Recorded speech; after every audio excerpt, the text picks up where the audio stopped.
You are looking live at Philadelphia, Pennsylvania. My name is Jay Mervis, Senior Director of Healthcare Sales at Fortinet. Welcome to the Hammerdown Roadshow, where we talk trends, tech, and tunes. This week we're in Philadelphia. We're at Pharma USA, powered by Reuters. We're excited to be there. The rest of our team is in different places as well. It's like New Year's Eve, where we're broadcasting from multiple places. Tom, Nate, and Dave Zarro are at Vive in Nashville. Stop by their booth there. And Eric Winnock's making a tour of, I don't know, 2/3 of California this week.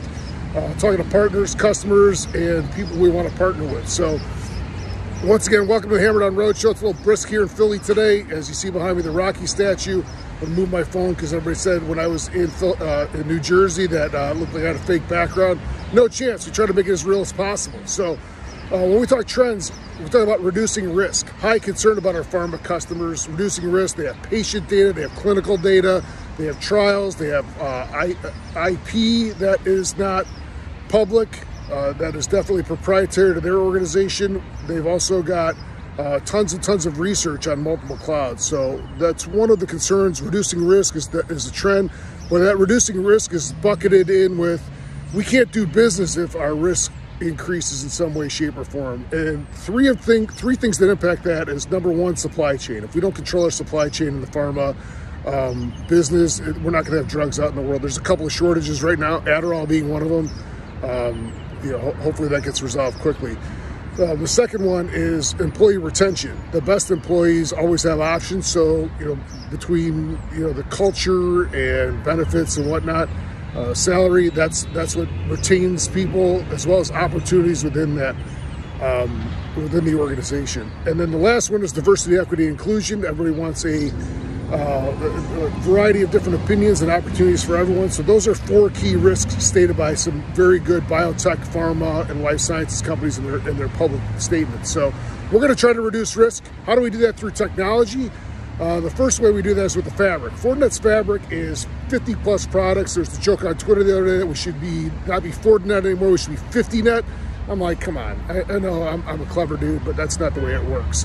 Fortinet's 50 products integrated, FortiOS, Fabric, our open ecosystem. Why does that impact pharma? Because they have a United Nations worth of technology sprawl sometimes. You're supporting manufacturing, you're supporting the business, research, hybrid cloud, multi-cloud. I feel like, everybody gets a cloud. You get a cloud, like the whole Oprah thing. So, I mean, we're going to level set on that, but somebody's getting honked at out here in Philadelphia. But, we have an open ecosystem, this OT, which is also part of our vertical strategy here at Fortinet. We partner with that team, but the protection of those devices and visibility partners is pretty critical with our open ecosystem of 500 plus partners. So, if you're a pharma customer, no matter if you're Fortune 40, Fortune 50, or somewhere in the supply chain developing something, doing something that's a breakthrough that is going to help improve patient care, hey, give us a call. We want to sit down and talk. We've had multiple success customers across pretty much every spectrum. We went and we've talked to many of those customers and looked at some of the data. We've had a lot of positive experience. So give us a call. Transition over to tunes this week. Being in Philly, I had a lot of different ideas, but we're going to change what this week is. So the band this week is Survivor.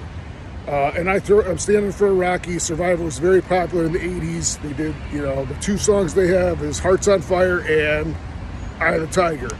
In cybersecurity and partnering with customers to protect them, you've got to be the eye of the tiger in the fight all the time. But today, I want to make a shout out to two of my favorite people from Philadelphia. One, Jeff Sears, and two, Pete Durkin. So I hope you guys are doing well. I'll give you a shout out. Barnstormed with those guys, solved customer problems for a long time, had a couple laughs. But I want you to tell me what your favorite Rocky movie is. And I have a variety of reasons why mine's Rocky IV. It's not only the fact that Rocky was the biggest underdog and, Drago says, I will break you.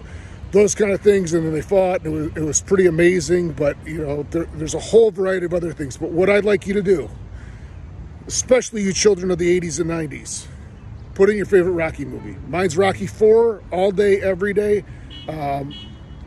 Like I said, for a variety of reasons. I could even throw James Brown in there because he did some of the music. But throw Rocky IV, quick couple words why. Listen, if you're in Philadelphia, we're at Pharma USA today. If you're in Nashville, go see Tom, Nate, and Dave down at the booth at Vive Chime. And if you're in California, hit up Eric Winnock, and I'm sure he'll do something great. Listen, share it, like it. I appreciate all the positive comments, the funny texts I get from people. I'm going to keep going, keep cooking. You know, we've got other stuff to deliver from a content perspective, but next week we are going to be in Chicago at Becker's Hospital Review. Tom, Troy, Dave, and I. So if you're going to go to Becker's, reach out. We're going to be there. I'm looking forward to it and seeing what's going on there. Listen, put the hammer down, put the pedal to the metal. Thanks.